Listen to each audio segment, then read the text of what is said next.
Hello and welcome to Mystic Order of the Sacred Circles YouTube channel. And I have a few topics I want to discuss. I'm going to be pretty busy today.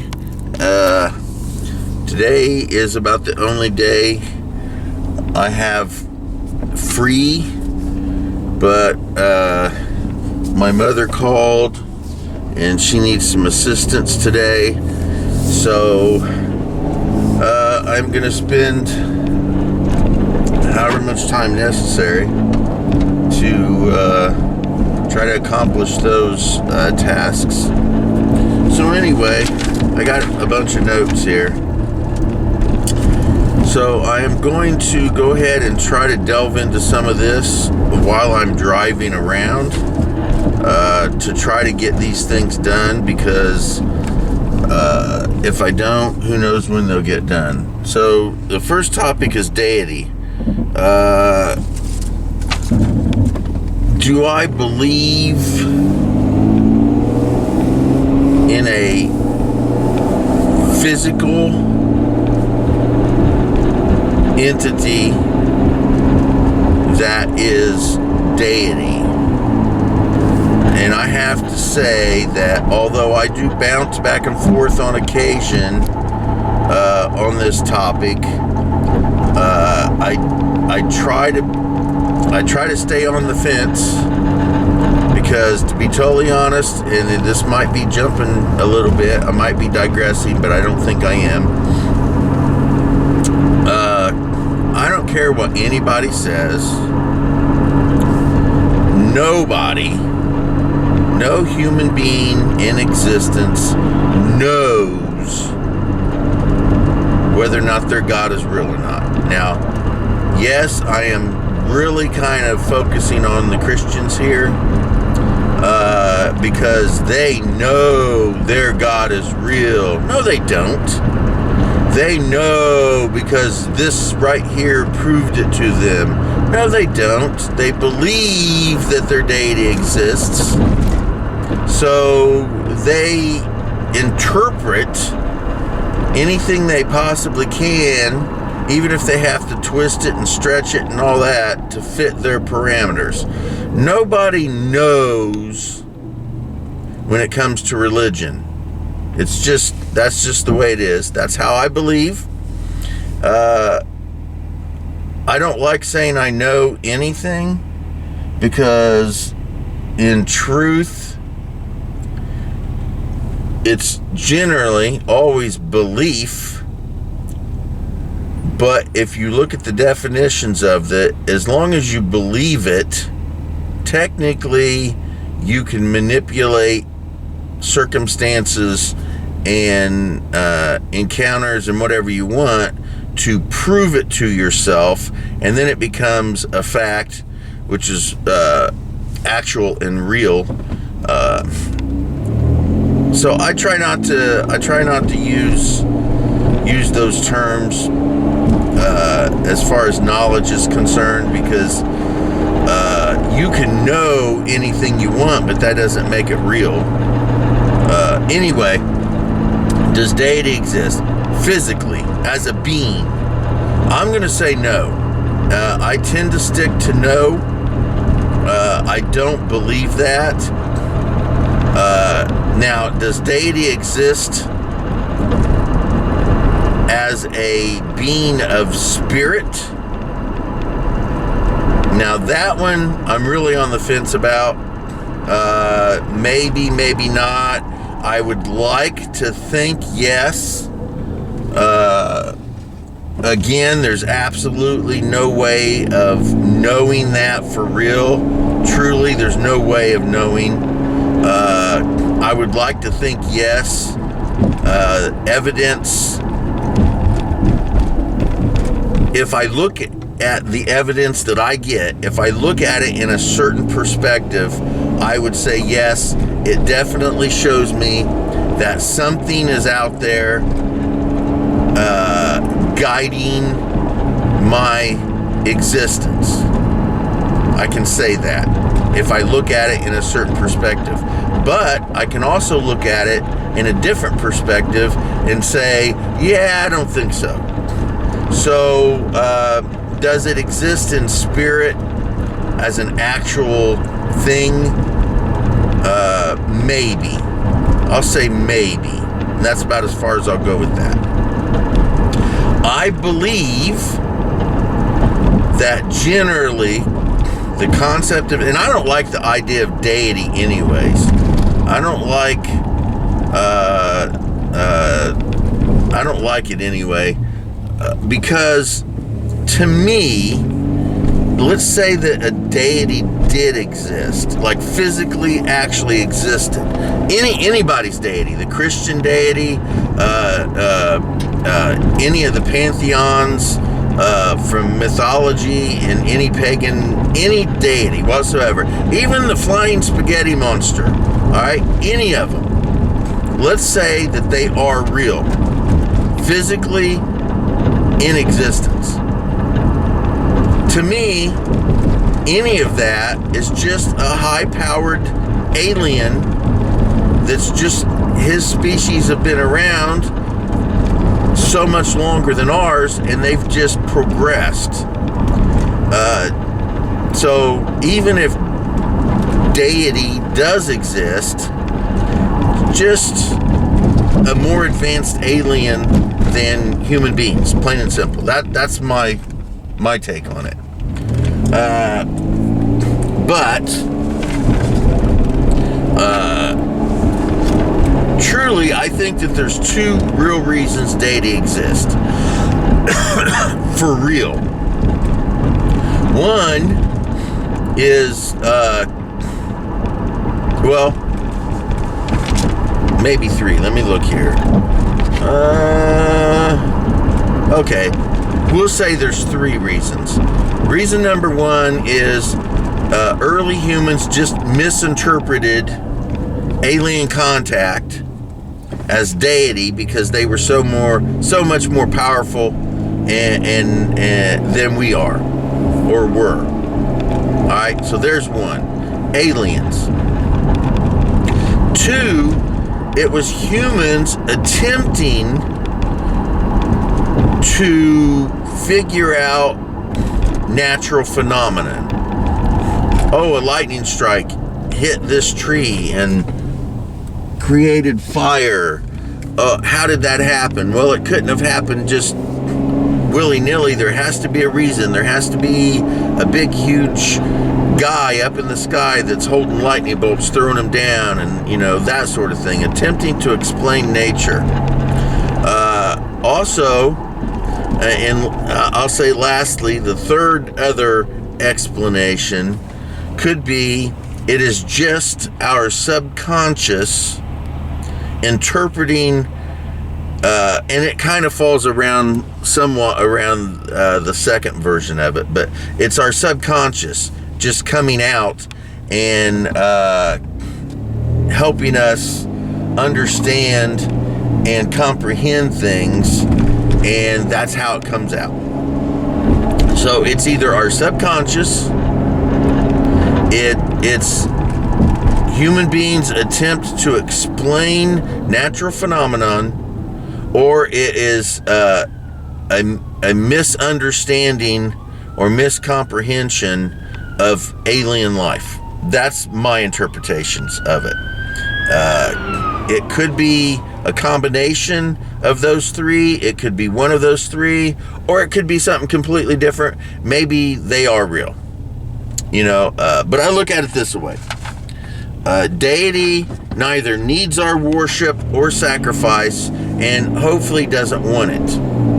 If deity exists as people perceive it, as a being of power well beyond ours, and this, that, and the other, if there truly is a deity or deities, they neither need and definitely shouldn't want our worship and sacrifice. Plain and simple. Just how I see it. So if deity does exist and they expect our worship or sacrifice, then one, I don't think they're deity.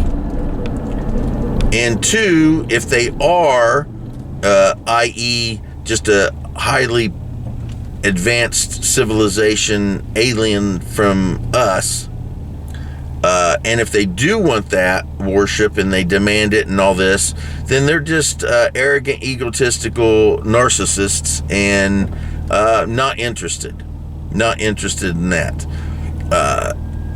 So if there's another cop, I think,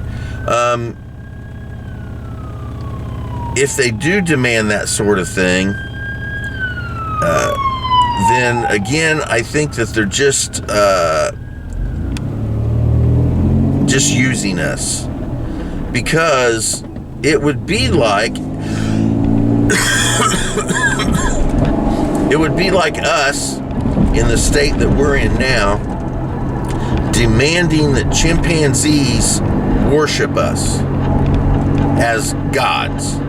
It would be the same thing. Now, I will say that I'm pretty sure there are probably people out there that would enjoy that or would want that.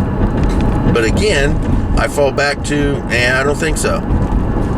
So if deity does exist, I would perceive that they neither need nor want, hopefully not want, but they definitely wouldn't need our worship or sacrifice. Plain and simple. So,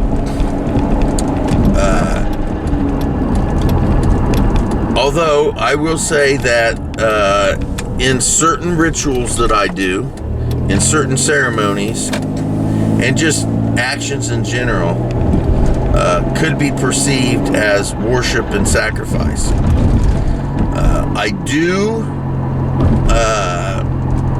do a ceremony on full and dark moons, and I do have a little wooden disc that I attach an egg, half of an egg shell, and inside I put, depending on which ritual it is, I put 3 items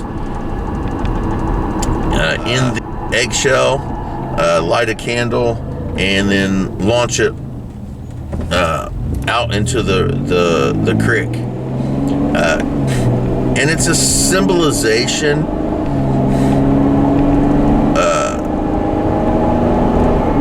of worship and sacrifice. It is, but it's symbolized not because I feel that the particular force, spirit, entity, being, whatever, wants it or needs it, but it's just a way of me showing gratitude, and in that respect, I don't find it an issue to do. Now, if you are worshiping and sacrificing to a force or a being in a maybe a different way, I could perceive that as dangerous and harmful, not only to yourself, but what are you truly worshiping and sacrificing to if they demand something a little too much, I think. I'll put it that way. So I'm at my mother's house, and unfortunately I don't see her car, so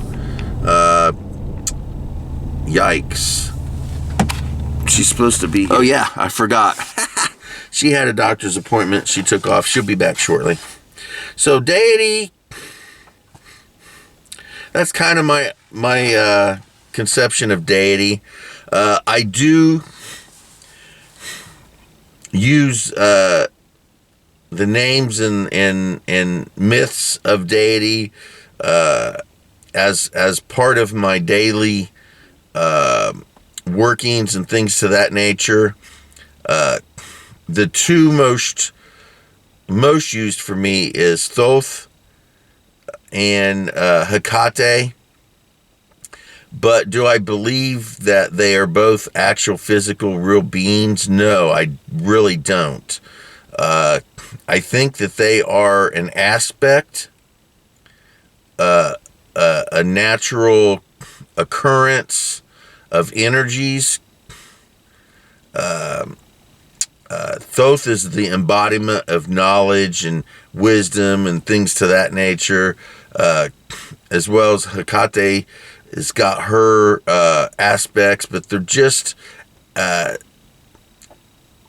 aspects of energies that exist, and they are used in that manner to help us connect with our subconscious mind. That's how I see it. Now, is there an actual, real, true, existing being that would be considered deity? Possibly. Possibly. If it does exist, it exists outside the material realm, and we are incapable, under any circumstance in the material realm that we live in the form that we have right now, we are incapable by every aspect and every means to comprehend, understand, and to know such a being. Absolutely. Now, I think it is very possible that outside of this material realm, that could exist, but it is inconceivable for any human being to perceive it. And anybody that says they do, I think, are just connecting with their subconscious, and they just want that connection, but it'll never be there. It'll just never be there. It is outside our material realm, and the material realm we are stuck in, we are bound in. I also don't think that this form from outside of the material realm does or can interfere with the material realm. And I say that because of quantum physics. It is scientifically proven that just observing causes change. Just observing something will alter what it does and how it works. You don't have to interfere with it. Well, observing it interferes with it, plain and simple. But you don't have to physically interfere with something. Just the act of observation alters it. And if that is true, and apparently it's proven scientifically that that is actual and real, then a deity, even a deity, cannot observe us without altering us. Plain and simple. So, I also think that we are here of our own will, and I think we placed ourselves here on purpose because our true actual forms are of pure light and pure energy, and we do not have a material existence. And I think that either we used to have it and we progressed past it, or we never had it in the first place. I don't know which, and I'll never know which as long as I'm here, because it's unknowable. But either we've never had that existence, or we used to have it and we just miss it. But we created the material realm so that we can experience all of this, because we can't experience it in our true form. So we created it, we place ourselves here, and we exist in this realm because we choose to. Plain and simple. When we have learned what we're here to learn, when we gain the knowledge and the experience and everything that we're supposed to gain from here, all the goals that we set when we were outside of the material realm, once those have been accomplished, no matter how many lifetimes it takes, once those have been accomplished, then we can reintegrate with the actual true being of light and energy that we are actually a part of. I believe that we are a part of the actual true real deity. If that exists, we are a part of that, as is everything else, really. It's also been proven that light can break itself down into mirror images of itself endlessly. And I just think that we are basically light. We're frozen light, plain and simple. That's what we are. We are frozen light.